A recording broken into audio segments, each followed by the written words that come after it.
నిరీక్షణ prayer house మరియు centre సంఘముల తరపున ప్రభువు పేరిట మీ అందరికీ పునరుద్ధాన దినపు శుభాభివందనములు.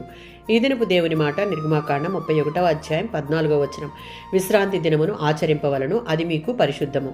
ఎన్నుకున్న తన ప్రజలతో చేసినటువంటి నిబంధన ప్రకారం దేవుడు వారికి విశ్రాంతి దినాన్ని గూర్చిన ఆదేశాలను ఇచ్చాడు. ఈ ఆదేశాలను మీరడము అంటే బుద్ధిపూర్వకంగా దేవునిని ధిక్కరించడమే. నిర్గమాకాండం 20వ అధ్యాయం 8 నుంచి 10 వచనాలలో విశ్రాంతి దినం నెమ్మదిగా, ప్రశాంతంగా, విశ్రాంతిగా గడపవలసిన రోజు. ఇశ్రాయేలు ప్రజలు సమకూడి దేవుణ్ణి ఆరాధించే రోజు కూడా ఇదే.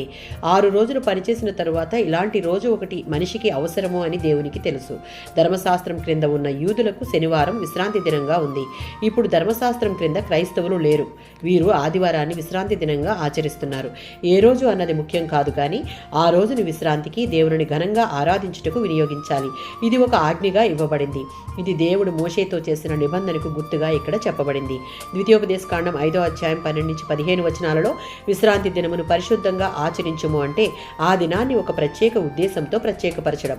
విశ్రాంతి దినం రోజు ఏ పని చేయకూడదనడంలో ఉద్దేశం దేవుని తలంచుకొనడం కోసం, ఆయనను స్తుతించడం కోసం, ఆయనను ఆరాధించడం కోసం, ఆయనను సేవించడం కోసం ఆ రోజును ప్రత్యేకించాలని అర్థం. యెషయా గ్రంథం 58వ అధ్యాయం 13 నుంచి 14 వచనాలలో దేవుడు విశ్రాంతి దినమును గూర్చి సెలవిస్తున్నాడు. విశ్రాంతి దినము పవిత్రమైనది కనుక ఆ దినములలో మనకిష్టం వచ్చినట్లు ఏ పని చేయకూడదు. ఆ దినాన్ని నిర్లక్ష్యం చేయకూడదు. దేవుడిచ్చిన ఆజ్ఞలలో ఇది 4వది. ఈ దినాన్ని ఎవరికి వారు పరిశుద్ధంగా ఆచరించుటకు ఆత్మీయ సిద్ధపాటును కలిగి ఉండాలి. మరియు ఈ దినం సంతోషకరమైన దినంగాను, దేవుని హృదయపూర్వకంగా ఘనపరిచేదిగాను ఎంచుకుంటే 14వ వచనంలో ఉన్నట్లుగా దేవుడు మన యందు ఆనందిస్తాడు. ఆయన ఎడల మనము కలిగి ఉన్న విధేయతకు, కనుపరిచిన భక్తి శ్రద్ధలకు ప్రతిగా మనం ఎక్కలేనంత ఎత్తైన స్థలముల మీదకు మనల్ని ఎక్కించి దీవిస్తానని వాగ్దానం చేస్తున్నాడు. ఆమేన్.